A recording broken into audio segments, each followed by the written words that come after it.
Selamat pagi. Banyak sekali yang harus kita ketahui mengenai saudara kita dari Indonesia Timur. Kehidupan mereka, perjuangan mereka, dan juga kemauan mereka untuk belajar. Saya, Martinda Intan Permatahati, akan berbincang dengan saudari dari Papua dan Papua Barat mengenai kehidupan mereka. Dalam dialog Rumah Ilmu, perjuangan dari Timur ke Barat untuk ilmu yang bermanfaat. Halo, selamat pagi. Selamat pagi. Bagaimana kabarnya hari ini? Baik. Oke, ini di sebelah saya ada Natali dan juga Eka. Boleh diceritakan sedikit tentang kehidupan kalian di Papua, pendidikan di sana, kemudian kenapa kalian memilih untuk berkuliah di Universitas Negeri Semarang? Sekolah di Papua sih sama saja dengan di sini, maksudnya untuk SD, SMP, SMA, kalau di perkotaan yang ada gurunya aktif kayak gitu sama. Untuk kuliah itu karena kami dapat beasiswa, makanya kami kesini. Di Papua juga ada kampus, tapi karena kami dapat beasiswa, makanya kami datang ke sini kuliah di Universitas Negeri Semarang. Jadi waktu itu dari dinas ada buka untuk beasiswa afirmatif dikti untuk Papua dan Papua Barat, makanya kami daftar. Terus diseleksi, terus diterima di UNES, makanya kami masuk ke sini, datang ke sini. Oke, untuk Eka juga sama ya, menerima beasiswa ya, cuma dengan jurusan yang berbeda. Pertama kali tahu Universitas Negeri Semarang, wah, apa yang kalian lakukan? Browsing Dulu ya, karena belum pernah ke Semarang. Iya. Kemudian ekspektasinya di sini gimana nih? Kuliahnya, orang-orangnya di Universitas Negeri Semarang. Pertama sih pasti kiranya orang-orangnya kayak yang di Jakarta kayak gitu ya. Tapi kan di sini beda, maksudnya orang-orangnya lebih ramah kayak gitu, baik. Ya masih inilah asik untuk diajak main gitu. Kalau melihat kampusnya sendiri ya, apakah sama dengan Papua? Beda sih. Tapi maksudnya kalau untuk bangunannya atau apa, Papua juga udah ada kayak gini. Tapi maksudnya kalau untuk lebih apa ya, kan kita nyari ilmu di mana aja bisa kan. Jadi makanya kalau ada beasiswa, kenapa tidak diambil kayak gitu. Kalau Eka sendiri keluarganya mendukung, memotivasi? Iya. Kan awalnya saya sebenarnya kan tidak sesuai sama jurusan yang saya mau. Akhirnya saya awal-awalnya masih ragu.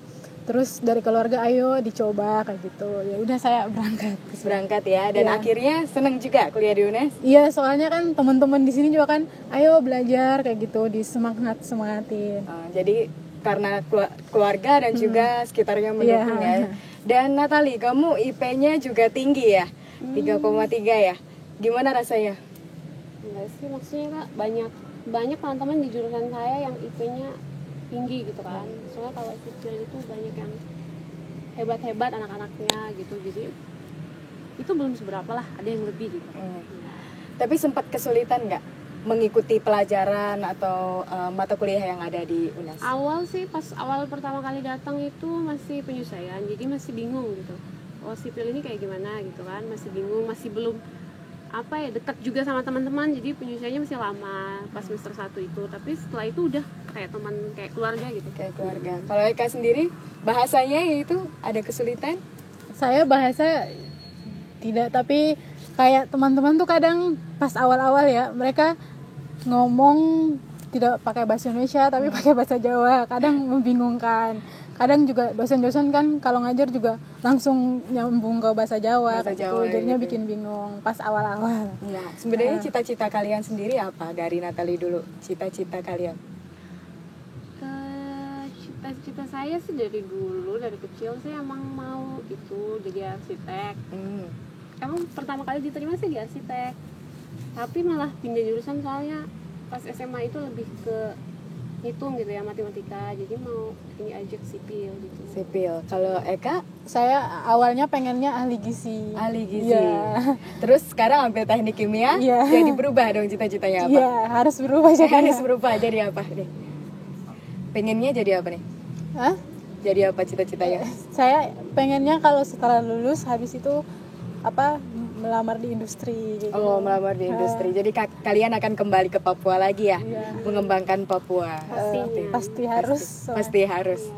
Oke, untuk Natali, bagaimana perjuangan kamu pertama kali meraih pendidikan tinggi untuk bisa ke Semarang? Sini ya, itu kan daftar dulu dari awal beasiswa dikti karena dapat diberitahukan dari sekolah dan orang tua juga membantu. Jadi orang tua pergi ambil formulir, terus bantu isi. Setelah itu tes, diterima. Pertamanya sih kayak diacak gitu universitasnya, terus dapat di UNES. Nah pas kesini baru masuk ke UNES. Gitu. Kalau Eka bagaimana? Saya juga kan awalnya dari SMA nyaranin kayak gitu, ada program pemerintah yang untuk beasiswa afirmatif percepatan pembangunan Papua. Nah terus saya coba-coba sama teman-teman isi. Nah setelah itu kan pengumpulan datanya kan lewat nilai raport. Setelah itu baru terus dikirim ke provinsi dan baru dengar hasilnya gitu. Oke, berarti kalian belum tahu sama sekali tentang Universitas Negeri Semarang, betul ya? Iya. Oke, dan setelah berkuliah di sini selama 8 semester ya? Iya. Iya. Bagaimana perasaan kalian dan apa sih keunikan Universitas Negeri Semarang menurut kalian? Dari Eka dulu. Ya, pertama ke sini disambut direktorat. Alhamdulillahnya semuanya baik, menyambut. Terus kayak awalnya kan kita masih belum tahu sekitaran kampus, jadinya diantar sama bapak yang dari UNES ini buat keliling, buat ngasih tahu di sini tempat-tempatnya kayak gitu. Jadi mereka juga menyambut kita dengan senang, karena ada orang Papua yang masuk ke sini kuliah. Terus kesusahan nggak dengan awal masuk kuliah? Awal masuk kuliah karena memang pertamanya saya kan bukan jurusannya, jadinya memang masih susah buat penyesuaian diri kayak gitu. Terus dosen-dosennya alhamdulillahnya baik, jadi ayo bisa kamu program pemerintah buktikan kalau kamu juga bisa kayak gitu, di semangatin terus, akhirnya bisa sampai sekarang. Kalau Natali sendiri melihat kampus UNES seperti ini dengan kampus yang konservasi, bagaimana menurut Natali? Kampus UNES sih konservasi kelihatannya sejuk gitu ya, orang-orangnya juga ramah, mulai dari dosen. Kalau kita dari kampus lain gitu kan dosennya paling nggak kayak UNES. UNES itu dosennya kita bisa nyium tangan gitu, beda banget sama yang lain. Benar, yang lain nggak bisa, yang lain tuh langsung hanya salaman udah selesai. Salaman aja belum tentu bisa gitu ya. Kalau di UNES tuh beda kayak gitu. Biasanya juga ramah, orang-orangnya baik, mulai dari atasan sampai bawahan, sampai yang kerja di di jalan yang untuk nyapu, orangnya semua baik kayak gitu. Saling menyapa. Jadi orangnya asik kayak gitu. Baik, demikian tadi bincang-bincang kita bersama saudari Eka dan juga Natali. Sampai jumpa di dialog Rumah Ilmu berikutnya.